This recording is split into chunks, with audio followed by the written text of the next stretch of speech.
Hey friends, welcome back to my channel. Please do like share subscribe करना बिल्कुल ना भूलना। तो एपिसोड की शुरुआत वहीं से होती है जहाँ से एंड हुई थी। यहाँ पे एक गू जो है यान को बोलता है खाना खाने के लिए, बट वो खाना खाने से मना कर देती है और कहती है मैं तुम्हारा शक्ल देखना नहीं पसंद करती, तो तुम्हारे हाथ से खाना कैसे खा लूँगी।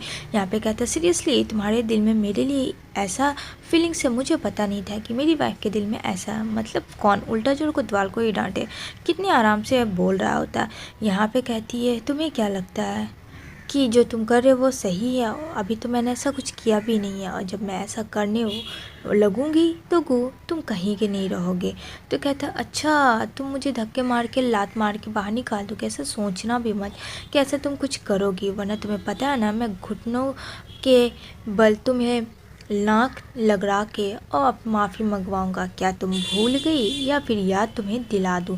यहाँ पे कहती है ठीक है, तुम्हें जो करना है कर लो, मेरे डैड इस दुनिया में नहीं है, अब तुम देखो कि मैं क्या करती हूँ तुम्हारे साथ। तो कहता अच्छा ये मत बोलो, तुम्हारा एक चिराग भाई भी है जो बहुत उछल रहा है, बोलो अभी तो मैं तुम्हारा साथ दे रहा हूँ, अगर मैं छोड़ दूँ ना तो पल झपकते पता नहीं तुम्हारा क्या होगा। तो कहती है ठीक है, तुम्हें जो हर्ट करना कर दो, जो करना है तुम्हें करो, मैं हर डेंजरस चीज़ से लड़ने के लिए तैयार हूँ। अब मैं समझ गई मुझे क्या करना है। उतने में आ जाता है डॉक्टर को बोलता है क्या हुआ, सब ठीक तो है ना? यहाँ पे कहता है कि डिस्चार्ज इसे तुम कब कर रहे हो? कहता कि अभी नहीं। क्यों, तुम डॉक्टर हो या फिर मैं डॉक्टर हूँ? यहाँ पे बोलता है अच्छा डॉक्टर जो भी है, पर क्वालिफ़िकेशन क्या क्या है, डॉक्टर ही करना। उसका वो मजाक उड़ाता है। डॉक्टर जो बोलता है हाँ वैसे ही सुनने में आया है कि तुमसे तो यान डिवोर्स ले रही है। अब ये बात सुन के तो गू को बहुत बड़ा झटका लगता है कि कोई उसके अगेंस्ट कैसे बोल सकता, वो भी इतना बड़ा बात। इन दोनों की बात तीसरे आदमी को कैसे पता है? अब वो बहुत आराम से बोल रहा है कि तुम लोग तो डिवोर्स ले रहे हो। यहाँ पे कहता है तुम्हें किसने कहा कि हम दोनों डिवोर्स ले रहे हैं? क्या तुम पागल हो गए हो? हम दोनों कोई डिवोर्स नहीं ले रहे हैं। अगर तुम्हें मेरी बात पे यकीन नहीं है तो तुम अपनी फ्रेंड यान से तो पूछ ही सकते हो। क्यों, वो तो तुम्हारी बेस्ट फ्रेंड है ना। अभी यहाँ पे बोलता है डॉक्टर जू मुझे पता है तुमने उसे फोर्स किया होगा, क्योंकि वो ऐसी नहीं है, ये सब सिर्फ और सिर्फ तुम्हारी वजह से हुआ है। आज जो भी हुआ है इसकी जिम्मेदार तो सिर्फ तुम ही हो। आज जो यान यहाँ हॉस्पिटलाइज है इसकी भी रिस्पॉन्सिबिलिटी कहीं ना कहीं तुम्हारी ही है। और तुम्हें पता है ना अगर मैं स्टार्ट हो गया तो तुम्हारा क्या करूँगा। यहाँ पे वो मारने लगता है, लेकिन गू यहाँ पे पकड़ लेता है हाथ उसका और कहता है बस बहुत हुआ, तुम्हारा अब ये नाटक नौटंकी नहीं चलेगा मेरे सामने, ठीक है ना? और मेरे दोनों के बीच की मैटर बात जो भी है, तुम कौन होते हो बीच में बोलने वाले? तभी यहाँ से बोलता है कि चलो यहाँ से निकलो, हम दोनों के बीच की बातें हैं। तभी यहाँ पे बोलती है यान कि डॉक्टर जू आज के बाद से तुम नहीं आओगे मेरे और गू के बीच में। यहाँ पे कहता है इसका क्या मतलब है? यहाँ पे बोलती है बहुत हो गया, मेरे और मेरा हस्बैंड हम दोनों का पर्सनल लाइफ है, और मैं नहीं चाहती हूँ कि हम दोनों के पर्सनल लाइफ में थर्ड पर्सन कोई आके कुछ भी बोले। और हाँ, मैं इससे डिवोर्स नहीं ले रही हूँ, मैं चीप हूँ, मैं जैसी भी हूँ तो इसकी वाइफ ना, यही तो सच है। यहाँ पे कहता है डॉक्टर जू मुझे पता है इसने ही तुम्हें डराया धमकाया है ना, बोलो अगर तुम्हें कोई भी चीज़ की ज़रूरत पड़ेगी तो मैं तुम्हारा हेल्प करूँगा, पर प्लीज़ सच बोलो, झूठ मत बोलो। यहाँ पे यान कहती नहीं मैं उससे बहुत लव करती हूँ और मैं अपने हस्बैंड को छोड़ के नहीं जा सकती हूँ कहीं भी। वो बस थोड़ा सा डिप्रेशन हो गई थी जिस वजह से डिवोर्स मैंने सोचा था कि ले लेने का, लेकिन ऐसा कुछ भी नहीं है, इससे परफेक्ट हस्बैंड तो कोई हो ही नहीं सकता है। अब यहाँ पे डॉक्टर जू को काफ़ी कस के धक्का लगता है कि सडनली ऐसा क्या हो गया जो यान ये सब कह रही है, क्योंकि गू तो शुरू से अच्छा ही नहीं है और अभी भी वो अच्छा नहीं है। यहाँ पे बोलता है कि देखो अभी भी वक्त है यान, संभल जाओ, अगर तुम्हें किसी भी चीज़ की हेल्प है तो तुम मुझसे बोल सकते हो, तुम इसके डराने से क्यों तुम इसकी बात मान रही हो, बोलो। यहाँ पे कहती है मैंने कहा ना हम दोनों हस्बैंड वाइफ के बीच की बात है, तो प्लीज़ इन्वॉल्व मत हो, वरना मैं भूल जाऊँगी कि तुम कौन हो मेरे। इतना बड़ा बात सुन के अब तो जू एकदम से खामोश हो जाता है और काफ़ी सैड हो जाता है, टेंशन में आ जाता है कि यान ऐसे बोल रही है जबकि लाइफ ने उसे कभी ऐसा नहीं बोला था।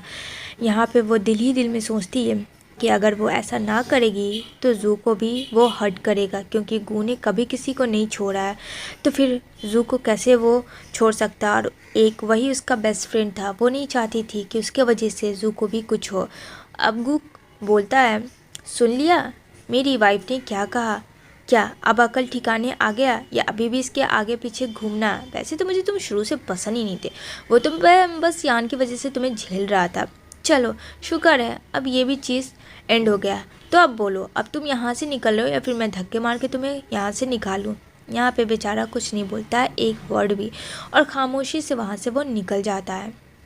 यहाँ पे बोलता है गो कि हाँ, जो भी किया तुमने डियर, बहुत अच्छा किया मेरी जान। मैं तो चाहता था कि तुम सही हो, पर शायद थोड़ा सा मैं कंफ्यूज हो गया था। उतने में यहाँ पे आ जाती है उसकी मॉम एंड डैड यानी गू के पेरेंट्स, और यहाँ पे देखती है कि यान का ये हालत है। यहाँ पे बोलती है क्या हुआ, तुम ठीक तो हो? यहाँ पे काफ़ी रोने लगती है। यहाँ पे बोलती है रो मत, तुम रो क्यों रही हो? यहाँ पे बोलती है मॉम डैड नहीं रहे, अभी मैंने डैड से बात किया था और सडनली ये सारी चीज़ें हो गया। वो उसे एक्सप्लेनेशन देने लगती है और काफ़ी रोने लगती है। अब यहाँ पे उसकी मॉम बोलती है कि तुम रो क्यों रही हो, तुम्हारे मॉम डैड तुम्हारे पास है, तुम्हारे साथ है, तुम्हें रोने की ज़रूरत नहीं है बेटा। यहाँ पे जो है गो के पेरेंट्स बहुत ज़्यादा यान को लव करते हैं, देखने में तो ऐसा ही लग रहा है, बहुत ज़्यादा प्रोटेक्टिव है गू से तो बहुत ज़्यादा। यहाँ पे उसके डैड बोलते हैं तुम इस तरीके से रोगी तो हम लोगों को क्या होगा?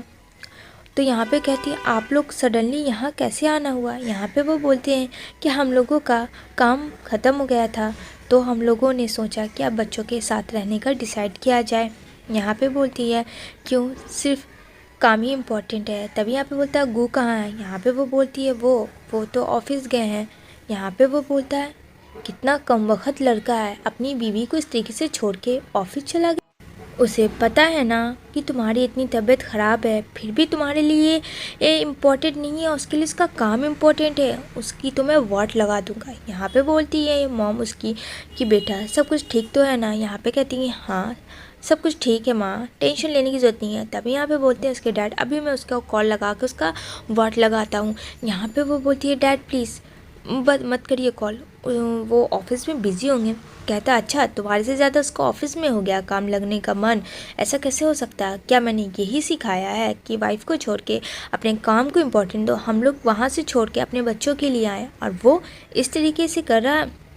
यहाँ पे वो बहुत ज़्यादा रोने लगती है, एकदम से वो एकदम टूट जाती है। यार क्या बताए, सच बात क्या है वो कह भी नहीं सकती इन लोगों को इतना प्यार देखते हुए।